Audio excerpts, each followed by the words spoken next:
Friends, I'm sure that after going through your study material, you might have come to know a lot about the treaties through which European Union has come into existence and has developed to this level of 27 members, having different types of complex institutions but still working very successfully.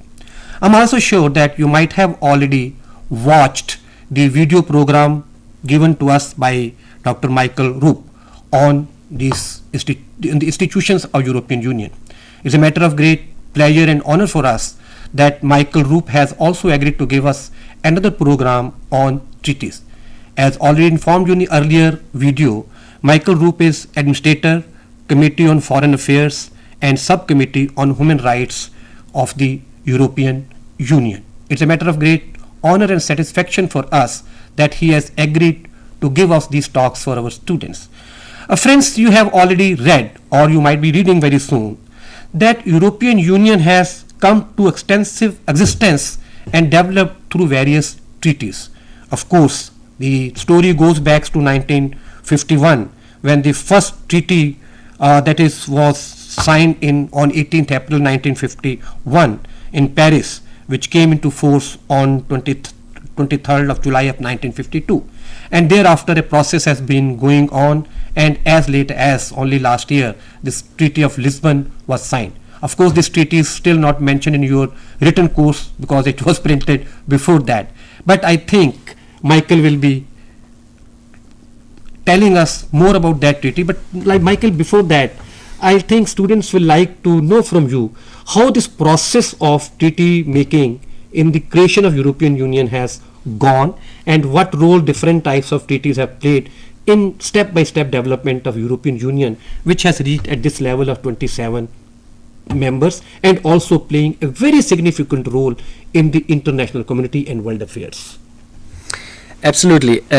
The way the treaties are handled in the European Union are very significant. Yeah. The treaties which established the European Union and which have been reformed over and over again are made by the member states. Mm-hmm. The treaty is an international treaty which all member states have to ratify within their constitutional order according to the way they do this. A treaty is prepared by what we usually call an intergovernmental conference, meaning that all member states sit together at the table and discuss what kind of changes they would like to see in a treaty, an existing treaty, and how a new treaty should look like. They discuss, they negotiate on their different positions, and at the end of this process they agree on a new treaty. And when this treaty is then agreed, then signed, then this has to go through the approval by all the 27 member states. So it is a very democratic process. Okay. It's not top down. Everybody has to agree on the changes from the big member states until the small member states. Everybody has to be on board. You said very rightly that we started in the 1950s with this development. We moved through different stages of development of the treaties. The first big important treaty which gave a new impetus to development was the Single European Act in 1986. The Single European Act gave something completely new that wasn't in existence before. It gave the possibility for the Council of Ministers to have majority voting. For the first time, a particular member state could not simply say, no, I don't agree, and with this veto block developments, it could be, in theory, outvoted by other member states. And that brought a lot of developments forward, including what we call the single market, which is the biggest achievement of the European Union. Michael, in India, we are many times told that this Maastricht Treaty particularly, that gave some sort of a new stage in the process of creating an ever closer union among the European Union countries. Would you like to tell our students the basic features of that treaty, because we are told it's very important, which came into 1992. Yes. Directly after the Single European Act, 1992 is the next important step. Indeed, the Maastricht Treaty did something new because it established for the first time what we today call the European Union. It basically created an additional layer of responsibility and of political competence on top of what was the European communities. And this new layer of competence included common foreign and security policy and justice and home affairs. So things that were until that time considered to be sovereign reserve of the member states. Foreign policy, very important, normally domaine réservé as it's called, of the member states, and very sovereign questions of internal affairs, of justice and police force cooperation and so on and so forth. So indeed Maastricht made the first step to more policy fields which were beforehand considered very particular to the member states. Then thereafter, of course, the next treaty, Amsterdam, also included more and more policy fields. It made it easier, for example, to have European policies on asylum issues, on visa issues, things that are very particular to member states. And thereafter, the Treaty of Nice moved further in this direction. We have, however, always an interplay, which we should always bear in mind, between enlargement of the European Union and the different treaties. We have a very interesting dynamic. Always when the European Union was in front of enlargement, it said, this is all right, we take in these 3 or 5 or 10 new members, but in order to have the European Union continuing to function, we also make a new treaty to give more possibilities to the European institutions to work with more members. So each time we saw that new members were coming, we gave more possibilities to the European Union institutions to function well, so that individual member states could not block individual decisions anymore. This is a trend that you can see running through all the treaties. That's right. No, but picking from this observation, I think we can move on to the Treaty on the European Constitution, which I think was very important in terms of, you can say, bringing all existing treaties together. And as you were just now saying, since the Union was expanding, and in that process giving some more a constitutional shape to this existing treaties, bringing them together and giving a new shape to European Union. So how far this this treaty on the European Constitution has been successful, and the challenges particularly this treaty faced, I think students have been concerned about that. Yes, the Treaty on the Constitution of the European Union was unfortunately a treaty that failed, let's say. It came out of a very important development, which was that member states before the new enlargement said they have to come together to constitutionalize, in a way, the European Union, really make another quantum leap, or maybe for some just a small step, forward in order to make the European Union something a little more than just a creature based on international treaties.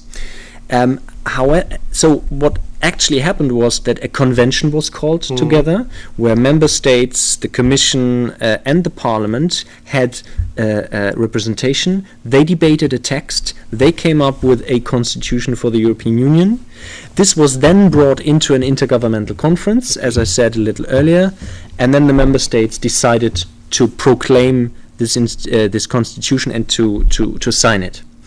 However, as any new international agreement, and this one was called a constitution, it had to go through the ratifications in all the 27 member states, and it failed in 2 member states. So here this question again comes to mind again and again, particularly when our students ask us, why this process of referendum was introduced for the ratification of this constitution treaty, and when this process of referendum was introduced, was it problem of intra-state or interstate groupings pressurizing, and therefore this difficulties in ratification came in a very big way, and as you very rightly said, that finally led to the failure of the treaty?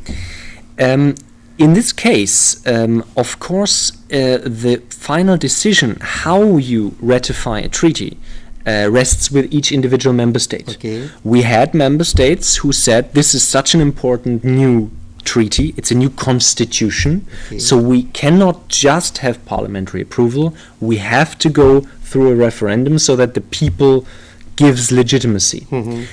Not all member states decided to do that. Some member states said this is important, but we don't have, for example, the constitutional tradition of a referendum. We have parliamentary power, and our parliaments will make a decision on this. The two member states decided they should go for a referendum. Actually, two other member states also decided to go for a referendum. There, the referendum was successful. But in these two particular, France and the Netherlands, the referendum failed. Notwithstanding the fact that many other member states had, according to their constitutional rules, ratified the treaty. But in a treaty change, you need unanimity. There is no going saying we ignore the popular vote in these two countries. This is democracy. They rejected this treaty. So we had to go back to the drawing board. And finally, out of this reflection period and the new process came the Treaty of Lisbon. Why don't you make use of this opportunity to give us the basic characters of this Treaty of Lisbon? The Treaty of Lisbon has basically taken the most of the features of the Constitution, has shaved off here or there some points, has changed some names and has made it a little more palatable to especially those who were not very fond of a strong constitutionalization of the European Union. The Treaty of Lisbon has basically changed some names. For example, it changed the complex voting and procedure, the consultation procedure, the cooperation procedure, and the co-decision procedure. It just scrapped these three things and called normal legislative procedure simply what it should be, the ordinary legislative procedure. It has done several very important things. Number one, it has given the European Union something that it did not have before, legal personality. The European Union never could conclude agreements as such beforehand. It was always the European Community which had legal personality. Now the European Union, this top-up that I explained from the Maastricht Treaty, became something in its own right, also international legally. The new treaty did several things as well. It strengthened the European Parliament in lawmaking, gave more, I believe 42 new policy fields were added. It's always a question how you count them. 42 new policy fields were given this ordinary legislative procedure, and therefore in these policy fields, European Parliament the same power as the Council. It strengthened the European Parliament in that the European Parliament now had the full control of the EU budget. Beforehand, there were some areas where the Council was stronger and did not give the European Parliament the possibility to discuss. It introduced some new features, very democratic features, especially the citizens' initiative. This is basically kind of a plebiscite, not a referendum, but a possibility for citizens of all member states together to make proposals to the European Union. It's usually addressed to the European Commission to make proposals in certain policy areas. We're at the moment in the process of developing the details, how many member states need to be involved, how many signatures you need. But this is a very important new feature of the treaty. With these added powers, strengths with the European Parliament and also with the other institutions. Now, how you think the European Union will be playing a new and additional role in the challenges which the international community is facing? For instance, climate and environment change. These are the new issues which are coming up. And the world is looking towards European Union with a great hope. So with this added powers given to Parliament and other institutions by this Lisbon Treaty, how you think the role the European Union, or what role European Union will be able to play in face these new challenges?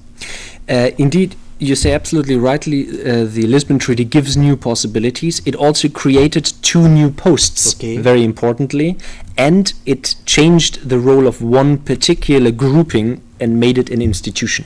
The Lisbon Treaty created a president for the European Council. it is a person elected for 2.5 years, and it made the European Council from some semi-organization to a full-blown institution of the European Union, and gave it some certain powers to guide policy developments of the European Union. It also created the post of High Representative for Foreign and Security Policy.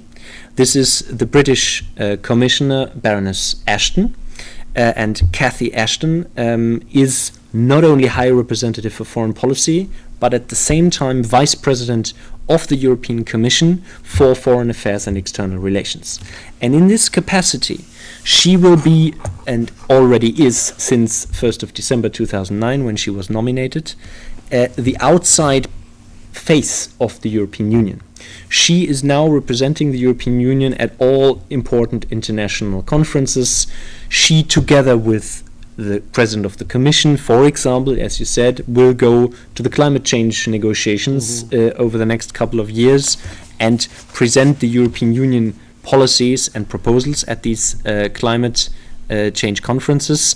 And she's responsible basically for all the foreign policy questions of the European Union. See, the European Union, particularly the member countries of European Union, earlier they have a right of veto in key areas of foreign affairs, defense and taxation, etc., etc. Now, is there going to be any change in that veto power of the member countries with regard to these issues, or there is going to be some sort of, say, a decline or say infringement of their sovereignty on these very serious issues of foreign affairs, defense and taxation? Well, especially taxation and especially defense issues are, of course, at the heart of every member state's understanding of what it is, what a state is. At the moment, we still have unanimity here, so every state can say, no, I don't agree with that, and then it's the end of the policy process in this area. It is difficult to foresee whether that will change at any point in time.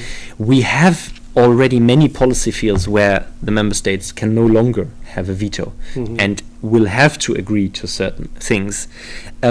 I believe that it is very likely that even in future reforms of the treaties, we will always have some areas, and some areas will remain, where unanimity voting exists and we will not have a majority, because they are too sensitive, and member states, when they draw up a new treaty, will not agree to give up their voting power in such a way. I believe it will always stay, but we never know what comes.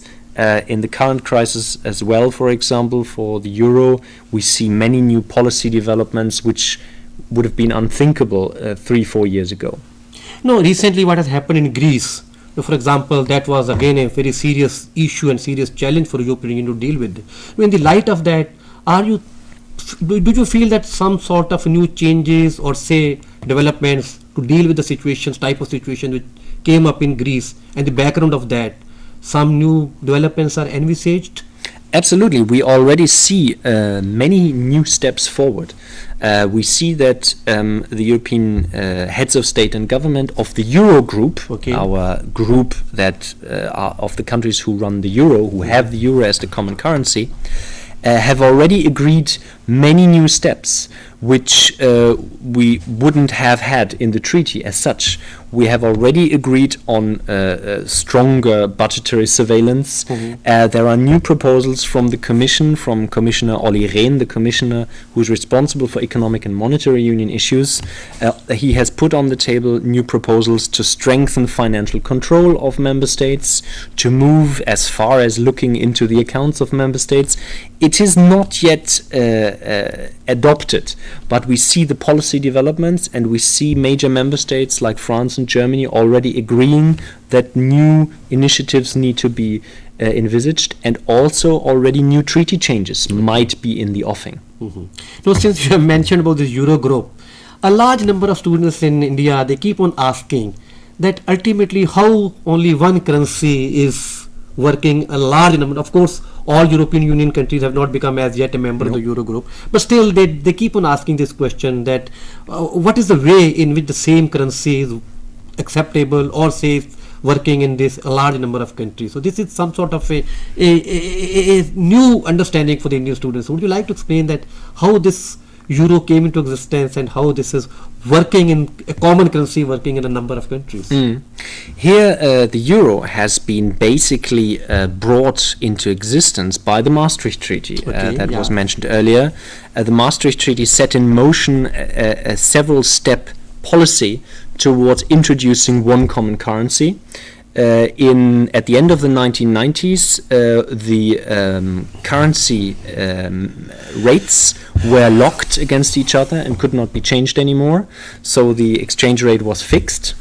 And then over a space of 1 year, all member states who were part of the first wave of the euro basically introduced the euro in their national area and took out all the old currencies. That means that the French franc, the Deutsche Mark, the Italian lira, they all disappeared. They are now history, basically. And today, everybody very normally considers that, of course, a young French or a young German can pay with the same money that he has at home, also in other countries. This is a huge advantage. It is a huge economic advantage. It is a big advantage for the single market, that you don't have to calculate different currencies. They cannot fluctuate. That increases European competitiveness. It increases pricing. It also increases transparency. Because, of course, if you know that a packet of tomatoes costs €2 in France and €3 in Belgium, when you're living at the borders, you will go to France to buy your packet of tomatoes, and you have an economic gain of it as an individual consumer. You can take €1 and spend it for something nicer. No, Indians earlier knew only dollars, but now they keep on talking in dollar as well as euro. Of course, the pound sterling will also sometimes referred, but basic currency of concern here was dollar. But now euro is talked about and discussed, and this value is discussed. So you are very right that it has given a, but don't you think that it has also given a new impetus in the international trade and international economy? I'm not an international economist, but it is quite clear that from its inception, the euro has gained a lot of international trust. In the beginning, there were many economists who said, people will never believe in this artificial currency. This is nonsense. This will never work. They have all been proven wrong.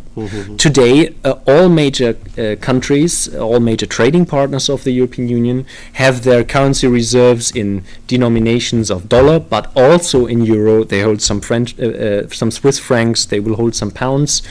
The euro has become another world reserve currency, like the dollar always was, and it's now the only alternative, together with the yen to a certain extent, but very much so the only real alternative in terms of economic power to the dollar. And that is very important, I believe, for the power distribution in the world, that it's not only one currency and the value of one currency that determines the fate of all countries on the planet. It's very important. That's great. Michael, would you like to tell our students anything more about the treaties, the way they have strengthened the institutions or strengthened the democratic process, or what you can say some sort of major changes in European Union's working? Absolutely. The new treaty has, for example, introduced a new voting procedure in the Council. Beforehand and until actually 2014, so there is a transition period, we had different votes in the Council, different distribution of 29 votes for the bigger member states and 4 or 5 votes for the smaller member states. And we, from 2014, will have a new voting procedure which makes it more transparent and more clear. It's called the double majority. And basically, for any decision of the Council to be taken, for any motion to be adopted, you need 2 majorities. Number 1, you need a majority of member states. 55% of member states need to be in agreement. And you need a majority of population. That means that the member states who are voting in favor of a certain motion need to have together 65% of the population behind them. So this makes a new, also democratic procedure, because of course, when you have 65% of the population behind a decision, that is an obvious legitimacy that you give to a certain policy or law of the European Union. I spoke already earlier about the new president of the European Council. Interestingly enough, also the president of the Commission and its selection should now be linked to the European Parliament elections. It is not a direct link in the sense that it says the European Commission president needs to be from the major party, but it should be taken into account. Thank you, Michael, for telling our students the way European Union enters into treaties, how these are concluded among democratic countries, how they infringe into their sovereignty, but still every country remains sovereign, and the way the Lisbon Treaty has strengthened the institutions further and also strengthened the democratic process in European Union. I'm sure the students will keep on taking their interest in this course on European Union and world affairs, and in case they have any problems, they are always welcome to be in touch with me. Thank you, Michael, once again. It was for a being pleasure. with us. Thank you.